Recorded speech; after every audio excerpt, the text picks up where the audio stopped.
My brother and his wife secretly faked documents to steal my inheritance, but 3 days later, I made them lose everything they'd stolen from me. I, 33 male, grew up seriously poor, not like can't afford the newest iPhone poor. I mean actually poor, the kind where you're eating toast for dinner and pretending it's a normal meal, the kind where you learn real young how to dodge the landlord on the first of the month because mom needs a few more days to get paid. That kind of poor. My mom worked 2 jobs, convenience store in the morning, cleaning offices at night. Dad was a mechanic, but not the legit kind with a shop. He fixed cars in our backyard for cash, always saying next month he'd get his certification, next month he'd open a real garage. That next month never came. Me and my brother Jake shared this tiny room in our 2-bedroom house. Not just a room, we shared a mattress on the floor until I was 15. Jake's 2 years older than me, and man, he hated every second of sharing that space. He used to draw this line down the middle of the mattress with permanent marker, said I better not cross it. Mom would get so mad about the marker, but she couldn't afford a new mattress, so we just flipped it over. I started working the second I could, like literally on my 14th birthday, I was at McDonald's filling out applications. Worked every summer, every weekend I could. School wasn't easy, our district was pretty bad, teachers who'd given up, textbooks from the 90s, but I studied anyway. Library became my second home because we couldn't afford internet at our place. Got into community college while working full-time at this warehouse, night shifts loading trucks. My hands would shake so bad during morning classes from exhaustion, but I kept going. Started teaching myself coding on this ancient computer at the library. Got my first IT certification, and man, that's when the family stuff started getting weird. Everyone had something to say, look who thinks he's too good for us now. Since when do you need a computer to work? Real work is with your hands. Jake especially hated it, said I was trying to be something I'm not. Then I landed my first real tech job, help desk stuff, nothing fancy, but the money? It was more than my parents ever made combined. First thing I did was get mom to a dentist. She'd been dealing with this bad tooth for years, could only afford aspirin to deal with it. Helped with bills too, even started paying the rent on time. That's when Jake and his wife Sarah started acting different. Suddenly they needed help with everything. Their car broke down. Even though Jake's supposed to be this amazing mechanic like dad, their kid needed new school clothes, their fridge died. Every week, some new emergency. The big one came when they wanted to buy a house. They couldn't get approved on their own, bad credit, irregular income from Jake's mechanic work. Sarah was working part-time at a daycare. They asked me to co-sign. Looking back, I should have said no, but you know how family is, you want to help. So I co-signed, even helped with the down payment because they'd never managed to save anything. Every family dinner turned into this weird mix of asking for money while also putting me down. Remember when you used to wear my hand-me-downs? Jake would say, right after asking if I could spot him some cash until next month. Must be nice having all that money while we struggle, Sarah would say while wearing brand new clothes they couldn't afford. It got worse when I got promoted, started doing actual software development, making good money. Bought myself a decent car, nothing fancy, just a reliable Honda. You'd think I'd bought a Ferrari the way they reacted. Guess some people forgot where they came from. Must be nice to waste money while your family struggles. The thing is, I never forgot where I came from. How could I? I was still helping them every month, still paying for stuff when they came up short, still fixing their computer problems, helping Jake with paperwork for his business, which was just him fixing cars in his driveway, just like dad. But in their eyes, me doing better somehow meant I'd betrayed them. Like by getting out of poverty, I was saying I was better than them. That's not what it was at all. I just wanted something different, wanted to break this cycle we'd been stuck in for generations. Dad used to say, know your place. I think he meant it as a warning, like don't get your hopes up, but I took it different. I knew my place wasn't where I started.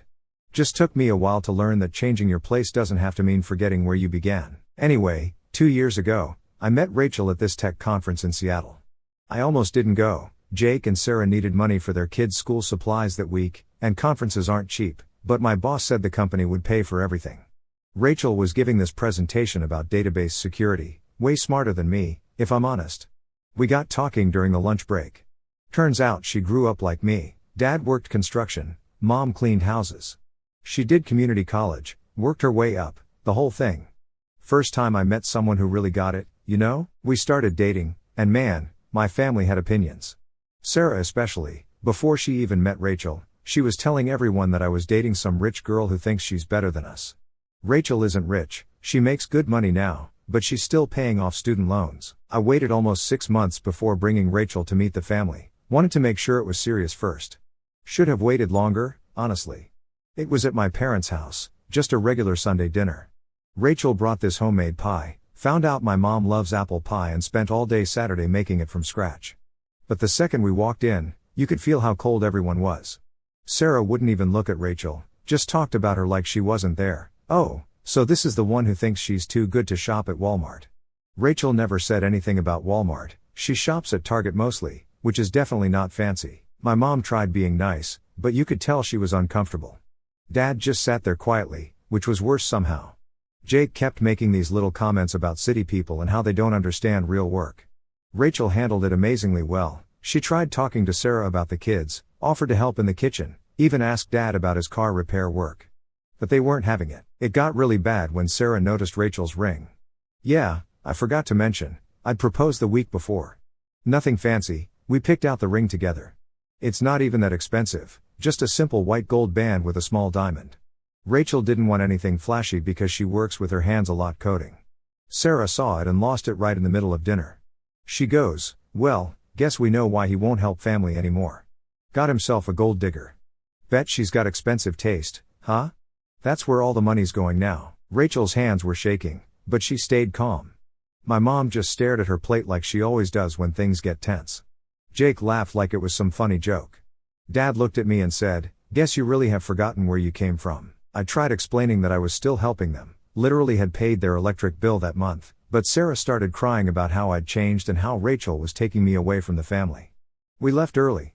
Rachel cried in the car, not because of what they said about her, but because she felt bad that she'd caused problems between me and my family. That made me feel worse than anything they'd said. After that, things got really weird. Sarah would post these vague things on Facebook about fake people and family traitors. Jake started telling everyone I was too good for the family now. Every time I helped them with money, which was still pretty often, they'd somehow twist it into me showing off. The crazy part? I was still co-signing their loans, still helping with bills, still fixing their computers and doing their taxes and all that stuff. But because I had Rachel now, because I wasn't focusing 100% of my time and money on them, I was suddenly this terrible person. Rachel suggested family counseling once. Sarah posted a whole rant on Facebook about rich people thinking they can fix everything with therapy. We weren't even rich, we both worked full-time and lived in a regular apartment. But in their eyes, having enough money to not struggle every month meant we were basically millionaires. Looking back, I should have seen what was coming. The way they'd ask about my work schedule, always so casual, like just making conversation. The sudden interest in when Rachel and I were traveling, like they were planning their own vacations around it. And the questions about my banking details, brushed off as just curious when I helped them with paperwork. But you don't want to believe your own family would do something shady, you know? Then out of nowhere, when March hit, Dad suddenly got diagnosed, pancreatic cancer, stage 4. Doctor gave him 6 months. He pushed through for 7. The whole time Dad was sick, Jake and Sarah were weirdly focused on his stuff. Like Dad would be having a bad day with chemo, and they'd be in the garage organizing his tools, or they'd be helping him sort through paperwork, asking about his savings account, his life insurance, all that. I was paying for a lot of the medical bills. Insurance covered some, but you know how it is, there's always extra expenses, special medications insurance won't cover, equipment for the house, gas money for all the hospital trips. I never said no when they needed money for Dad's care, never even kept track of how much I was sending. Sarah started this GoFundMe for Dad's medical expenses, raised about $15,500 from family, friends, church people, Dad's old customers. Found out later they used that money to renovate their kitchen. They said it was because Dad would want the family to be comfortable. But man, who does that? Dad got worse fast. By October, he was in hospice. Jake and Sarah kept talking about the inheritance like Dad wasn't even there. We should get the garage ready to sell, or those tools are worth good money. Dad could hear them, he'd just close his eyes and pretend to be sleeping. He passed away soon after that. I felt so cold. Losing your father is the worst feeling ever. When December came around, Mom insisted we all come for Christmas, first one without Dad.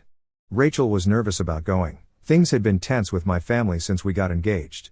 But I thought maybe Dad's death would have brought everyone closer, made them realize what really matters. We showed up at exactly 2 p.m. when Mom told us to come, brought presents for everyone even though money was tight after all the medical bills. Rachel made her famous apple pie from scratch. The second we walked in, you could feel something was off. Everyone stopped talking, they exchanged these knowing looks. Sarah was sitting there with this weird smile. Jake wouldn't even look at me. The only one who welcomed us was my nephew Tommy. He came running up to us. He's Jake's oldest, 12 years old, super bright kid. He was trying to show me this coding project he'd been working on at school, saying he has a competition, all excited about it. "Uncle Dom, look what I made. It's like what you do." But Jake grabbed his shoulder, pulled him back. "Don't bother your uncle with that computer stuff. He's probably too busy being important." Tommy's face just fell. He shuffled off to play his games in the corner while Jake gave me this look like even my nephew talking to me was some kind of betrayal. That should have been my first clue about what was coming. Mom hugged me, but it felt forced. She barely acknowledged Rachel, just took the pie and disappeared into the kitchen. We sat down in the living room, and nobody said anything for like 5 straight minutes, just this awful silence. Finally, Jake does this fake throat clear thing and goes, "Listen, we need to talk about some family business." Rachel starts to get up, all polite like, "Maybe I should give you guys some privacy," but Sarah cuts in with this nasty fake sweet voice, "Oh no, please stay, Rachel. You should hear this since you're so interested in our family's money." The way she said it made my skin crawl. "What's going on?" I asked, but I already had this bad feeling in my stomach. Jake leans forward, trying to look all serious. "Look, while Dad was sick, we had to make some decisions for the family." "What decisions?" Sarah jumps in again, still with that sugary voice. "Your brother did what needed to be done. We had the power of attorney to put everything in Jake's name, the house, the garage, Dad's savings." She pauses, watching my face. "Everything? Everything?" I felt like I couldn't breathe right. "What do you mean everything?"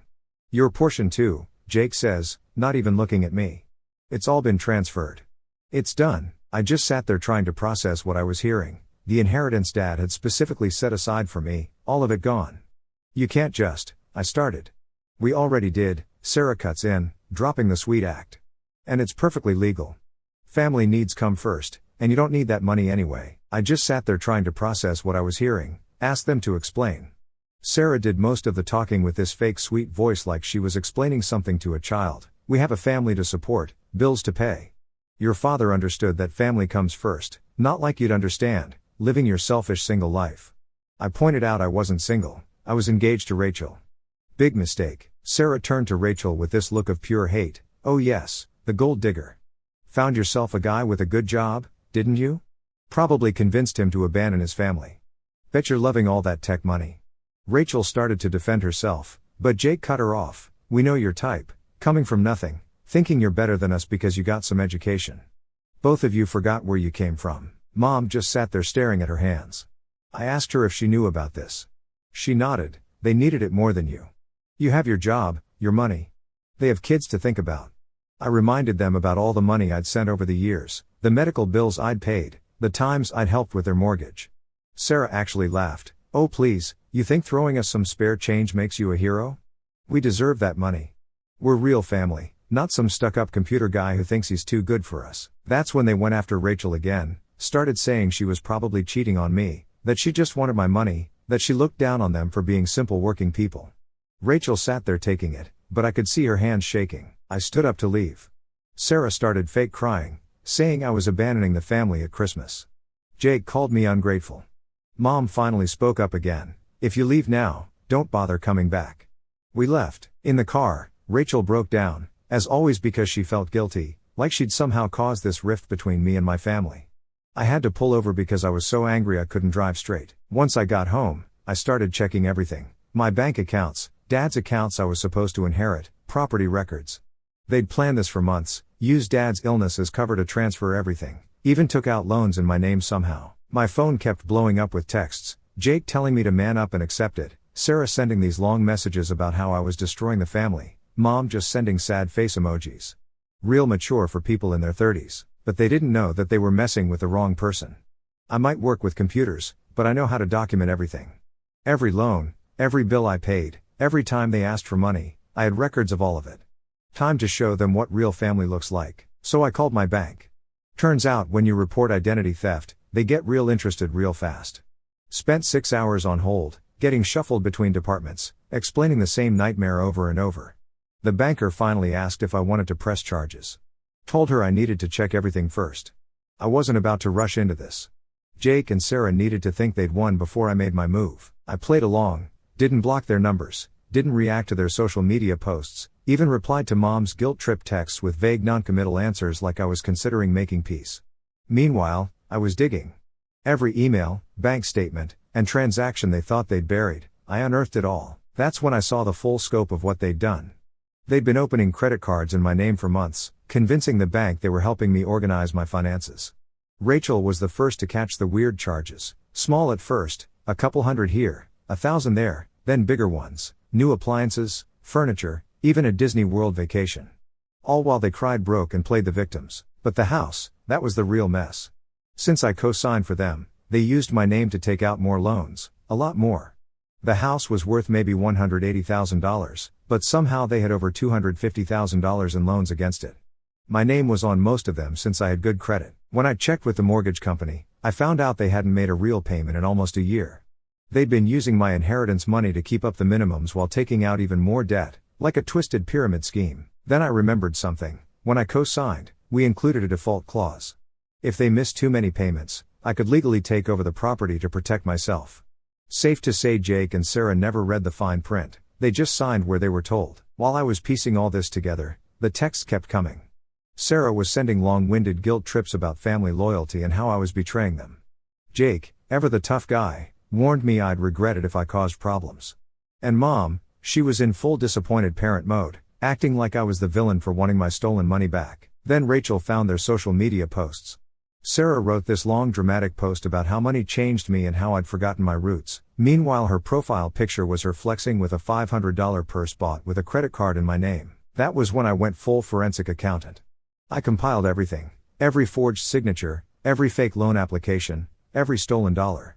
Put it all in a folder labeled family business. Rachel said the name was petty. She wasn't wrong. The deeper I dug, the worse it got. They hadn't just stolen my inheritance, they'd used it as collateral for even more loans. They took out second and third mortgages, opened store credit cards, even tried getting a car loan. That one got denied, probably the only reason I hadn't been buried in even more debt. And the lies they told everyone. Different stories at church, they bragged about promotions. To their friends, they claimed some long-lost uncle left them money. To their kids' school, they played the role of successful business owners. Every bit of it was built on money they stole from me. Rachel's dad, a retired accountant, took one look at my folder and just shook his head. They don't know what they started. He helped me put together a plan, not for revenge. Revenge is emotional. This needed to be precise. I still didn't go straight to the cops, that would have been too easy. They needed to feel safe first, to think they were untouchable. So I let them. I kept responding to Mom's texts like I was considering making peace. But behind the scenes, I was tearing their world apart. And then I waited, let them take out one last payday loan in my name right before I handed everything to my lawyer. That loan, it was the one that pushed them over the edge. The second the bank saw the fraud claims, the forged documents, and the flagged transactions, everything froze. Jake and Sarah probably didn't even notice at first, they were too busy celebrating their latest scam. Because right before everything hit the fan, they took out one last payday loan in my name. It was reckless even for them, but they must have thought they had more time. They didn't. The moment that loan processed, it triggered extra fraud alerts. That was the final straw for the bank. The second they tried to withdraw the money, everything shut down at once. That was the best part, not just taking back what was mine, but making sure they never even saw it coming. When Jake and Sarah found out I was disputing all the credit cards and loans, man, they lost it, like completely lost it. My phone started blowing up with texts and calls from them, their friends, random family members I hadn't talked to in years. Sarah went on this crazy Facebook rant about how I was trying to destroy their family, posted pictures of her kids talking about how their evil uncle wanted them to be homeless, started telling everyone I was jealous of their success, that I couldn't stand seeing them doing well in life. Success built with my stolen money, but she left that part out. Jake took it to another level, started showing up at my work, just standing in the parking lot watching. Real creepy stuff. My coworkers started noticing, asking if I was okay. Had to explain to my boss why my brother was lurking around the building. Super embarrassing. Then they started telling people I was on drugs, that's why I was acting crazy. Said Rachel was controlling me, turning me against the family. Some people actually believed them, got messages from old family friends telling me to get help and remember where I came from. Mom was something else, started posting old family photos, writing these long captions about how money changes people, how sad she was that her son had turned against his own blood. When I tried showing her proof of what they'd done, the forged signatures, the stolen money, she wouldn't even look, just kept saying, but they have children, Like that made stealing okay. The bank started closing in on their house. All those loans they'd taken out were coming due, and surprise, they couldn't pay. Sarah blew up my phone at like 3 a.m., calling Rachel every name in the book. "You fucking whore, you turned him against us," she screamed in one voicemail. "You gold-digging bitch, you won't get away with this." Like Rachel had anything to do with them not paying their loans. She even showed up at Rachel's work, screaming in the parking lot about how Rachel stole her brother and destroyed their family. Security had to escort her out.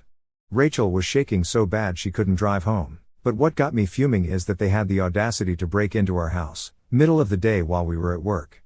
Use the spare key Mom gave them.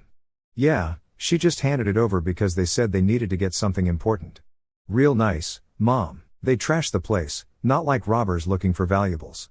This was personal, ripped up photos, smashed picture frames, threw bleach on Rachel's clothes, even took her work laptop and dumped it in the bathtub. Left this note on the kitchen counter: "Now you know what it feels like to lose everything." So I called the cops and filed a report. Had to get all new locks, install security cameras. Rachel was scared to be in the house alone, started working from home because she didn't trust them not to show up at her office again. Their friends started harassing us too, probably heard about our family drama from Sarah's posts. Random calls at all hours, messages calling Rachel names. One of Sarah's friends from church drove by our house yelling about family loyalty, like these people had any idea what was really going on. I got this long email from Jake trying to justify everything. Said I'd abandoned the family, that I looked down on them for not being successful like me, said I deserved to have my inheritance taken because I didn't appreciate family values. Real rich coming from someone who stole from their own brother. Rachel wanted to move, just get away from all of it. But that felt like letting them win. They already took my inheritance, my relationship with Mom, my sense of having a family. I wasn't going to let them take my home too. I had to call my lawyer, showed him everything. The break-in photos, the social media posts, the threatening messages. He just looked at all of it and said, "They've given you everything you need." Turned out all their crazy behavior just made the legal stuff easier. That's when I stopped playing nice. My lawyer didn't mess around, took one look at everything I'd gathered and filed for emergency court orders the next day. Fraud charges, identity theft, breaking and entering, the whole thing. Even got a restraining order against Jake and Sarah after showing the judge the pictures of them lurking around my work. Court day was a mess, didn't drag out like I expected. Judge took one look at the evidence and shut everything down. Sarah's crying act and their lawyer's poor struggling family story didn't work. Mom sat there looking shocked the whole time, especially when she saw the forged documents. I think she finally realized what they'd really done. The judge ruled they had to pay everything back, froze their accounts, ordered wage garnishment. I got the right to buy the house since I was co-signer. Sarah lost it, screaming about her kids. Jake started yelling across the courtroom about how I'd always looked down on them. "You think you're so much better than us with your fancy tech job, acting all superior because you got out of the neighborhood." He was red in the face, pointing at me. "You're still that poor kid who shared my mattress. You ain't better than me." I usually keep quiet, but something in me snapped. "You're right, Jake. I am better than you, not because of my job or money, because I didn't steal from my own brother, because I actually worked for what I have instead of taking from others. So yeah, I am better than you." That's when he tried to jump over the barrier to get at me. Security dragged him out while he kept screaming threats. Real tough guy until the bailiff showed up. Even his lawyer looked embarrassed, probably realizing his struggling family story was falling apart. That was the last time I saw Jake in person, and honestly, good riddance. It's been 3 months since the court showdown. Life's different now, we're different. Rachel and I moved to a new place across town, changed our phone numbers, emails, everything. Got cameras all over the house because we still don't feel totally safe. The house Jake and Sarah lived in, I bought it at the foreclosure sale. Not because I wanted it, the place needs tons of work after they trashed it trying to get back at me. Bought it because I knew they were planning to have Sarah's parents buy it so they could keep living there. Their faces when my bid won, almost worth all the drama. I'm renting it out now, fixed it up, made it nice. Wrote into the lease agreement that Jake and Sarah can never live there. Sarah's still posting stuff online about me. Her story changes depending on who she's talking to. Some days I'm this evil rich guy who destroyed their lives, other days I'm this manipulated puppet and Rachel's the real villain. Last week she was telling people I'm part of some conspiracy involving the banks and the government. Getting real creative with her lies. Jake lost his mechanic job after the court stuff came out. Turns out his boss didn't like having someone convicted of fraud working on customer cars. Now he's working at some warehouse, telling everyone who'll listen about how I ruined his career. Like I made him steal hundreds of thousands of dollars. Their kids are the only part that makes me sad. My nieces and nephews won't talk to me anymore. Sarah and Jake told them I'm the reason they had to leave their house, change schools, give up their stuff. Imagine telling your kids their uncle is evil because he stopped you from stealing from him. Mom's trying to play both sides now, calls me sometimes crying about how the family is broken, says she wants everyone to get along again, then posts on Facebook about praying for Jake and Sarah's recovery from financial hardship like they're victims in all this. I stopped answering her calls. However, Rachel's family has been amazing through everything. Her parents have us over for dinner every Sunday. Her dad helped me set up all the security cameras and legal stuff. Her mom keeps trying to teach me their family recipes, says I'm the son they never had. It's nice, but sometimes it makes me miss what I thought I had with my own family. Got promoted at work last month. When you're not constantly dealing with family drama and giving away money, turns out you can focus on your career. Rachel and I are planning our wedding for next spring, small ceremony, just her family and our close friends. No drama, no guilt trips, no Sarah crying about how we're excluding family. Some people at work found out about everything, thanks to Sarah posting about it everywhere, and asked if I feel bad about ruining my brother's life. Told them Jake and Sarah ruined their own lives. I just made them face consequences, and the money's mostly gone. Even with the wage garnishment and selling everything they bought, I'll probably never see most of what they stole. But honestly, I don't care about the money anymore. What bothers me is how easy it was for them to throw away our whole relationship over greed. Funny thing is, if they just asked for help instead of stealing, I probably would have helped them, not with everything they wanted, but enough to get by. That's what real family does. But they didn't want help, they wanted everything I had out of jealousy. Got this letter from Jake last week. Just said, "You came from nothing, and that's what you'll always be." Made me laugh. Yeah, I came from nothing, worked my way up from nothing, and when they tried to take everything from me, I rebuilt from nothing again. That's the difference between us. I know how to build things. They only know how to take. The other night, Rachel brought it up again. "You should let it go," she said, leaning against me on the couch. "They're not worth the space they take up in your head." I thought about it for a second, then just smirked. Oh, I let it go. I just don't forget. Because that's the thing, maybe I'll stay, maybe I'll go, but wherever I end up, I built it. And I'll never let anyone take that from me again.